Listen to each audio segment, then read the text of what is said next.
Assalamualaikum warahmatullahi wabarakatuh. Perkenalkan, nama saya Muhammad Nugroho dari kelas 1B Sistem Informasi dengan NIM 11220930000043. Di sini saya akan mempraktekkan khutbah Jumat. Innal hamdalillah nahmaduhu wa nasta'inuhu wa nastaghfiruh wa na'udzu billahi min syururi anfusina wa min sayyiati a'malina. May yahdihillahu fala mudhillalah wa may yudhlil fala hadiyalah. Asyhadu an la ilaha illallah wahdahu la syarikalah wa asyhadu anna Muhammadar Rasulullah. Ya ayuhan nasu taqu rabbakumul ladzi khalaqakum min nafsin wahidah wa khalaqa minha zawjaha wa bassa minhuma rijalan katsiran wa nisaa'a wa taqullaha allazi tasaaluna bihi wal arham innallaha kana 'alaikum raqiba. Amma ba'du. Jemaah Jumat rahimakumullah. Pada kesempatan khutbah ini kami ingin mengupas satu tema yang sudah sangat sering kita dengar namun belum banyak yang mengetahui hakikatnya. Mudah sekali diucapkan namun sekali dilaksanakan, yaitu masalah bersyukur kepada Allah Subhanahu wa taala atas segala nikmatnya. Sebagian besar orang berpandangan bahwa saat mereka mendapatkan nikmat apapun bentuknya, mereka sudah dirasa cukup dengan mengucapkan alhamdulillah. Dan bila ada satu nikmat yang bersifat khusus atau spesial, maka kadang melakukan tasyakuran sebagai bentuk rasa syukur kepada Allah. Hal itu tidak salah, namun belum tepat dan lengkap dalam mewujudkan syukur kepada Allah. Para ulama menegaskan bahwa hakikat syukur adalah mengakui nikmat itu datangnya dari Allah Ta'ala dan menggunakan nikmat tersebut dalam ketaatan kepadanya. Namun, kufur nikmat adalah menggunakan nikmat tersebut untuk bermaksiat kepada Allah. Orang yang mampu mengamalkan syukur dalam bentuk semacam ini sangatlah sedikit, karena kebaikan itu lebih sedikit daripada keburukan dan ketaatan itu lebih sedikit daripada maksiatan. Allah Subhanahu wa taala berfirman dalam Quran surat Saba ayat 13, I'malu ala Dawuda syukura wa qalilun min ibadiyas syukura.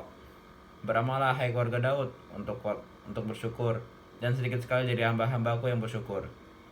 Misalkan seseorang dikaruniai kemudahan untuk membeli mobil baru, lalu saat mobil tersebut sampai di rumah, dia mengucapkan alhamdulillah dan mengadakan tasyakuran atas nikmat tersebut dan mengundang para tetangga atau orang-orang miskin dan anak yatim.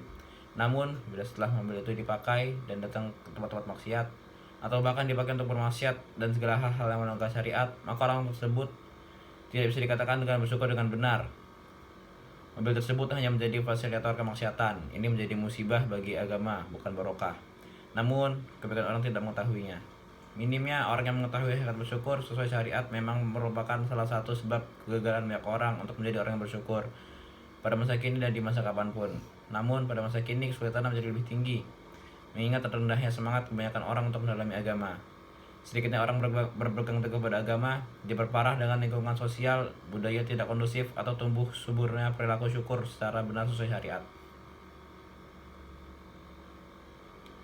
Ma'asyiral muslimin rahimakumullah. Sering kita melihat dan membaca hidup gaya orang hedonis yang ditampilkan secara vulgar di berbagai media, baik televisi, media sosial, dan media-media lainnya. Orang yang dikaruniai oleh Allah Ta'ala kekayaan melimpah, kesehatan, popularitas, dan pengaruh luas kepada usia yang masih muda, ternyata memiliki gaya hidup yang sama sekali jauh dari tuntunan syariat Islam. Bila gaya hidup semacam ini telah menjadi satu tren atau kecenderungan pada suatu masyarakat, maka sebenarnya ini menjadi indikasi bahwa masyarakat tersebut sedang keadaan lalai kepada nikmat sang pemberi nikmat tersebut. Masyarakat semacam ini adalah masyarakat yang sakit, tidak mampu bersyukur kepada zat yang telah memberinya berbagai kenikmatan, dan tidak peka terhadap kepedihan penderitaan orang lain di sekitarnya, dan mendapatkan ujian berupa kemiskinan dan kelaparan.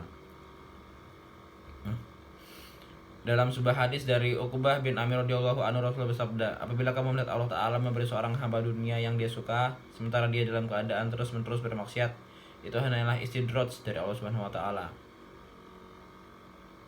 Dan Allah Subhanahu wa taala berfirman dalam surat Al-An'am ayat 44, maka tatkala mereka melupakan peringatan yang telah diberikan kepada mereka, kami pun membuka semua pintu-pintu kesenangan untuk mereka. Sehingga apabila mereka bergembira dengan apa yang telah diberikan kepada mereka, kami siksa mereka dengan sekoyong-koyong, maka ketika itu mereka terdiam dalam putus asa. Kemudian kedudukan syukur dalam Islam. Jamaah Jumat yang semoga diridhoi Allah Subhanahu wa taala, syukur memiliki kedudukan yang sangat tinggi dalam Islam. Ia merupakan salah satu manzilah atau tempat persinggahan. Ia merupakan salah satu manzilah atau tempat persinggahan yang sangat tinggi dalam perjalanan seorang hamba menuju Allah Subhanahu wa taala.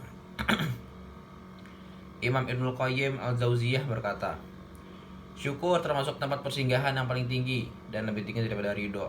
Ridho merupakan satu tahapan dalam syukur, sebab mustahil syukur tanpa ada ridho. Syukur merupakan separuh iman, separuh yang lainnya adalah sabar. Allah memerintahkan syukur untuk melarang kebalikannya.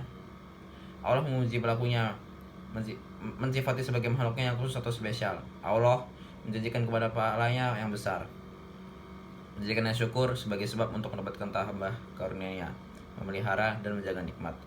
Allah juga akan mengabarkan bahwa orang-orang yang bersyukur adalah orang-orang yang dapat mengambil manfaat dan pelajaran dari ayat-ayatnya. Mengambil salah satu dari namanya yaitu asyukur, yang berarti menghantarkan orang yang bersyukur pada zat yang disyukurnya, sementara orang-orang yang bersyukur di antara banyak amatlah sedikit. Masyarul muslim rahimakumullah, syukur kepada Allah merupakan perkara yang sangat penting dan kehidupan seorang muslim.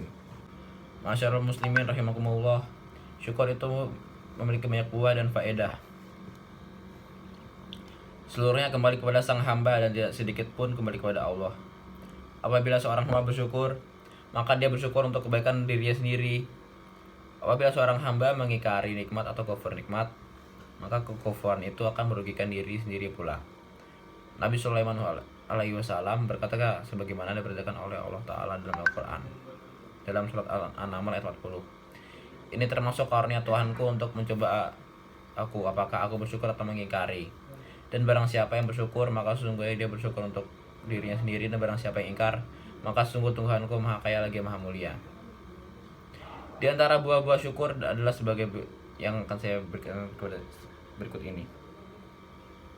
Buah syukur pertama adalah selamat dari siksa Allah. Allah Ta'ala berfirman dalam surat An-Nisa ayat 147, ma yaf'alullahu bi'adzabikum in syakartum wa amantum wa kana Allaha syakiran alima. Mengapa Allah akan menyiksamu jika kamu bersyukur dan beriman, dan Allah adalah maha bersyukur lagi maha mengetahui.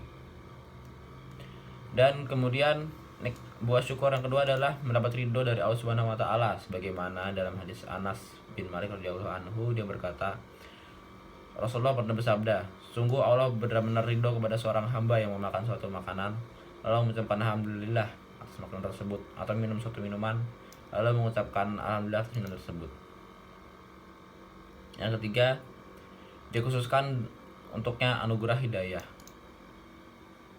Kemudian yang keempat, tapi nikmatnya akan terpelihara dan akan bertambah.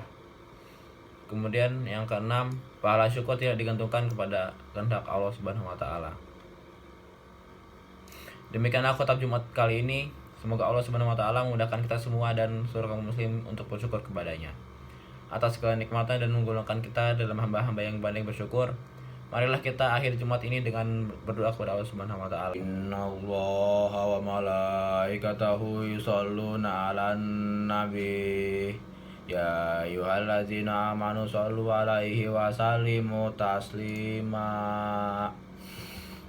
Allahumma sholli ala Muhammad wa ala ali Muhammad kama shallaita ala Ibrahim wa ala ali Ibrahim innaka Hamidum Majid. Wa barik ala Muhammad wa ala ali Muhammad kama barakta ala Ibrahim wa ala ali Ibrahim innaka Hamidum Majid.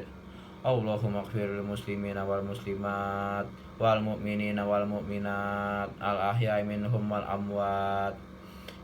Allahumma azil Islam wal muslimin wa ahli kafirata wal musyrikin wa damir a'da'aka a'da'ad-din. Rabbana hab lana min azwajina wa dzurriyyatina qurrata a'yun waj'alna lil muttaqina imama. Rabbana la tuzigh qulubana ba'da idh hadaitana wa hab lana min ladunka rahmah innaka antal wahhab. Rabbana waghfir lana wal ikhwanina allazina sabaquna bil iman wa la taj'alna fi qulubina ghillal ladzina amanu rabbana innaka raufur rahim. Rabbana atina fid dunya hasanah wa fil akhirati hasanah wa qina azabannar. Wa sallallahu ala sayyidina Muhammad wa ala alihi washabihi ajmain. Subhana rabbika rabbil izzati amma yasifun wa salamun alal mursalin walhamdulillahi rabbil alamin. Wa aqimis shalah.